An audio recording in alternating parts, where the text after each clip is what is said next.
मैंने बचपन में लगभग हर कहानी में राजा रानी का किरदार पाया। जब तक कहानी में परियों का जिक्र नहीं आया, कहानी का मजा ही नहीं आया। जो भी हो, कहानीकार ने कहानी के माध्यम से हर बार कोमल मन को कुछ ना कुछ समझाया। आज बड़े होने के बाद मुझे वो शहर, वो राज्य कभी भी मानचित्र पर नजर नहीं आया।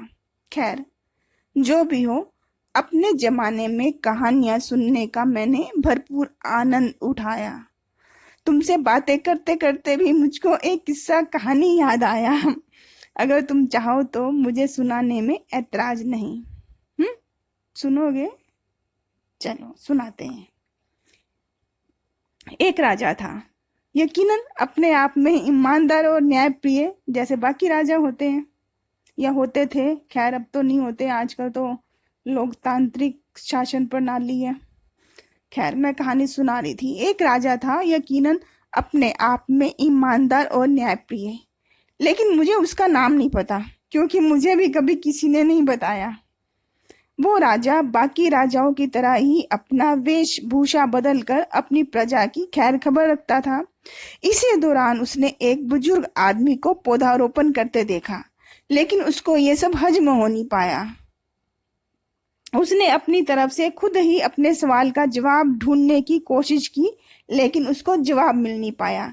आखिरकार राजा ने उस आदमी से पूछ ही लिया कि तुम्हारे पैर तो कब्र में लटक रहे हैं, तो पौधा रोपण करके तुम इसके फल तो नहीं खा पाओगे, लेकिन क्या तुम मुझे अपने पौधा रोपण करने का मकसद समझाओगे?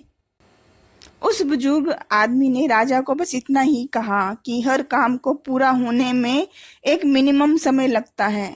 बीते कल में किसी ने पौधे लगाए थे जिसका मैंने भरपूर फायदा उठाया।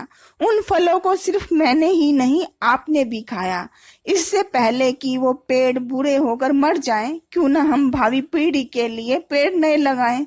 जब तक हमारी सांस में सांस बाकी है, इस धरती का कर चुकाएं।